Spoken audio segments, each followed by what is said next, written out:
to prepare for the job of the future. Many pundits claim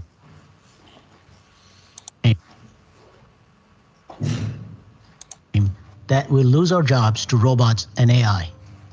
Many are proclaiming that we don't have to worry because many types of new future jobs will be created. The reality may lie somewhere between the two extremes. Then there is this question of time horizon that nobody talks about. Are we talking about 5 years or 50 years? It's all so confusing. Many management gurus are talking about what companies should do, but few are talking about what we should do and how we should educate our kids. I'm going to attempt to do that in this video. Nobody can make accurate long-term predictions, but we can make educated guesses. One thing we all agree on is that the jobs of tomorrow will be impacted by AI. So how do you and your children prepare for it? What do you do specifically? Today, computers can do some things better than humans, like using TurboTax to file your taxes instead of doing it manually. Similarly, AI can do some things better than humans, like using it to search through billions of credit card transactions to catch fraudulent ones. On the other hand, humans are good at empathy and creativity.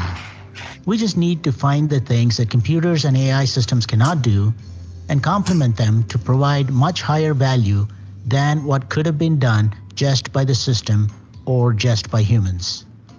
So what are those things? There are skills like leadership, communication, storytelling, empathy, creativity, and imagination. You notice a common thread here? These are not based on explicit knowledge, such as you'll find in disciplines like math or science or history or medicine. These are human-centric tacit skills. This does not mean that you can develop those skills without foundational knowledge. In fact, if you are a doctor, to better communicate with your patients, you need to know something about medicine. So the foundational knowledge is definitely needed, but in addition, you need to develop these tacit skills, and together they can make you a much better doctor. Just tacit skills aren't enough though. A barber may have skills to regale his customers with tall stories or be creative with hairstyling. But most barbers barely make ends meet. While a barber's job will be safe from AI because few people will trust a robot with a pair of scissors, it does not mean that you should seek out such a job. Foundational knowledge is critical. Let's say that you're passionate about helping cure other people. Just being a doctor will not differentiate you because AI can perform a lot of your work. Say you have analytical abilities as well.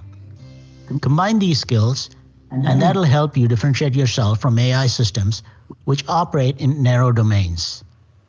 The more interests you can add to this mix, the more value you can bring, and the more unique you will be.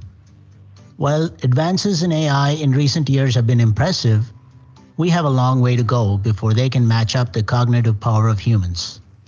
We understand how simple machine learning works. The one complex subset of machine learning is deep learning using neural networks.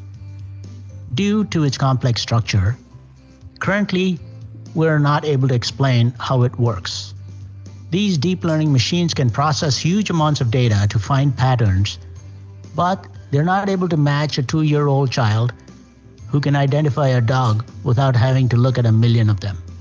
Deep learning may not be our answer to general purpose AI.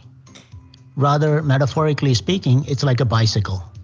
Yes, it's much better than walking everywhere, but we are nowhere close to a car or an airplane, metaphorically speaking again. A car is not just an improved version of a bicycle, and a plane is just not an improved version of a car. They're fundamentally different. So we need some major breakthroughs, and no one can predict when that might happen. Our educational system is archaic and flawed. Here's how it works now. A large number of classes are offered, and depending on the degree you want to get, you take a set of classes. If you want to become a doctor, you take this set of classes. If you want to become a mechanical engineer, you take another set of classes, and so on. There are a few overlapping ones, but they are framed against the degree that you seek. To compete effectively with AI, you need more than just a predetermined set of classes. You have to actively reach out and take classes in areas that will help position you for a better future. In other words, you have to almost configure your own degree, so to speak. Unfortunately, since the current university system does not let you do that, you have to work towards a single degree while picking the classes that you think you can combine intelligently and make you more valuable. To have a job in the future, you have to be in a continuous cycle of assessing, learning, applying, and adapting as your environment continues to change. What you study and learn may be different from people in the same profession, but always keep in mind what AI can or cannot do so you can complement its strengths. The bottom line is this: learn the explicit knowledge, build tacit skills, combine your interest and passions, always keep assessing, learning, applying, and adapting. This will help you position yourself competitively and to complement AI systems so you can do meaningful work for a long time to come. Thanks for watching, and please consider subscribing if you like my videos. Try this. It's Ray Ramesh, how to prepare for the jobs of the future. Maybe try this. In a Polish, it's a new project about what it's important between forecast and scenario. A lot of people try forecast. It's a one way from now to future, but I don't know.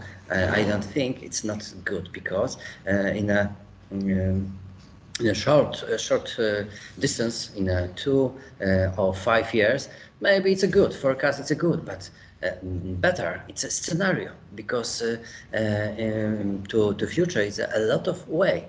We don't know which future will be in the future, yeah, and maybe it's important for us, because when we try forecast, we have only one package with skills, but with make scenario to planning our future, we have a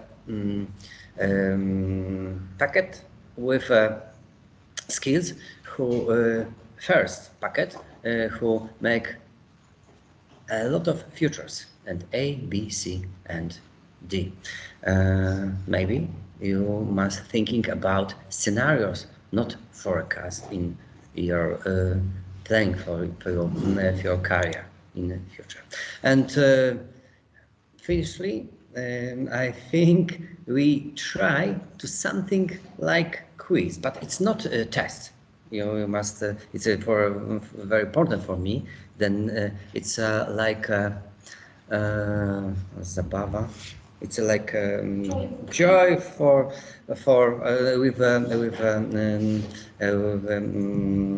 future occupation. Yeah, try this. It's for me it's a very good, because maybe I show you 1 or 2 screen with this this quiz. Take a quiz, and in the Saturday morning, in the 20:30, the fresh feels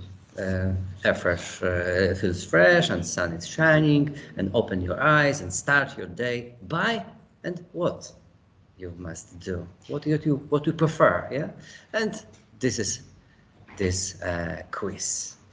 Okay, try this only 4 minutes, and you take one from this